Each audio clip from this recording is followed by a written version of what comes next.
వచ్చి కనపడి వెళ్ళిపోతారు. అలా కాదండి.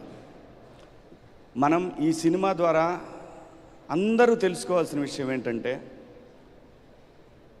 మనిషికి కావాల్సింది డబ్బు కాదు. డబ్బు అవసరమే, కానీ దాన్ని మించిన ఇంకోటి ఉంది, అది జీవితంలో సక్సెస్ అవ్వటం.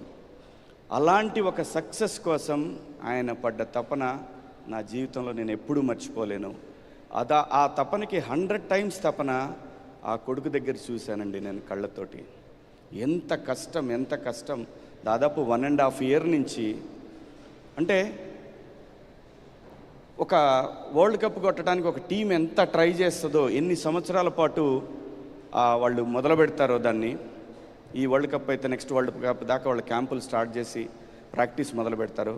అంత గొప్పగా పనిచేశారండి ఆయన ఆర్టిస్ట్గా పనిచేస్తూ, ప్రొడక్షన్ చూస్తూ, ఎడిటింగ్ రూము, మ్యూజిక్, అలాగే మిగతా వాళ్ళందరితోటి టీం తోటి కోఆర్డినేషను, షూటింగ్ అయిపోయిన తర్వాత నైట్ 2 గంటల వరకు కూడా.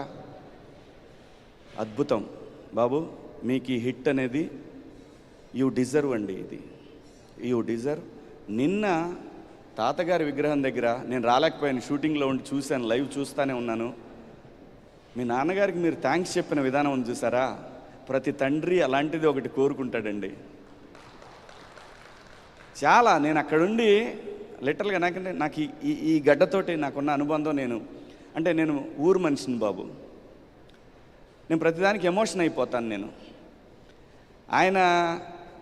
ఆయన గుర్తుగానే నేను ఒక ల్యాండ్ కొనుక్కున్నాను. నేను బిగ్ బాస్ హౌస్లో కూడా చెప్పాను. ఆయన ఇచ్చిన నాకు ఫస్ట్ సినిమాకి 1,25,000 రూపాయలు ఇచ్చారు. 5 ఎకరాలు 35 సెంట్లు ఒక ల్యాండ్ కొనుక్కున్నా. మా నాన్నకున్న 2 ఎకరాలు. అక్కడి నుంచి స్టార్ట్ అయిందండి మా జీవితం. సో నేను చాలా ఎమోషనల్. మిమ్మల్ని నేను అక్కడ సెట్లో వేసిన ఆ చిన్న బాబు దగ్గర బేబీ, అక్కడి నుంచి చూశానండి మిమ్మల్ని. నేను ఫస్ట్ డే కూడా మీకు అదే చెప్పాను. నాకున్న ఆ ఎమోషనల్ కనెక్షన్ అనేది నేను చచ్చిపోయేవరకు పోదు. నాకు దూరంగా ఉండైనా సరే ఆ ఎమోషన్ అనేది నా కళ్ళల్లో కనిపిస్తుంది. సో అంతగా ప్రేమించి ఈ షూటింగ్కి వచ్చిన మొదటి రోజు నేను మేకప్ వేసుకునేటప్పటి నుంచి నేను గుండెల మీద చేసుకొని, దేవుడా ఈ సినిమా మా బాస్ కోసం హిట్ అవ్వాలి అని ప్రతిరోజు కోరుకొని అందరితో, నేను బ్రహ్మాజీ అన్న అందరం మాట్లాడుకొని, ఎక్కడా కూడా మీకు ఇబ్బంది కలగకూడదు, స్పాట్లో అందరం అక్కడే ఉండాలి అని చాలా ఇష్టపడి కష్టం చాలా పెద్ద కష్టమేం లేదు, మేమేం ఫైట్లు చేయాలి, మీరు చేశారు. ఇష్టపడి పనిచేసిన సినిమా ఈ రోజున నిన్న మార్నింగ్ 5 o'clock లేసానండి. నా ఫ్రెండ్ ఉన్నాడు కుమార్ అని, వాడు డిస్ట్రిబ్యూటర్, సీడెడ్ చేశాడు మన సినిమాని. వాడిని 5 o'clockకి వాడిని ఏడిపించడం మొదలుపెట్టాను. దాదాపు 8 సెంటర్లో థియేటర్లతో మాట్లాడిచ్చాను. నా ఫోన్ లైన్లో పెట్టి నాతో మాట్లాడిచ్చాడు.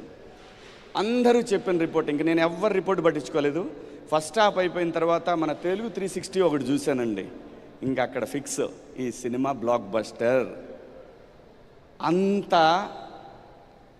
అంతగా కోరుకున్నామండి ఈ సినిమా అంత పెద్ద హిట్ అవ్వాలని.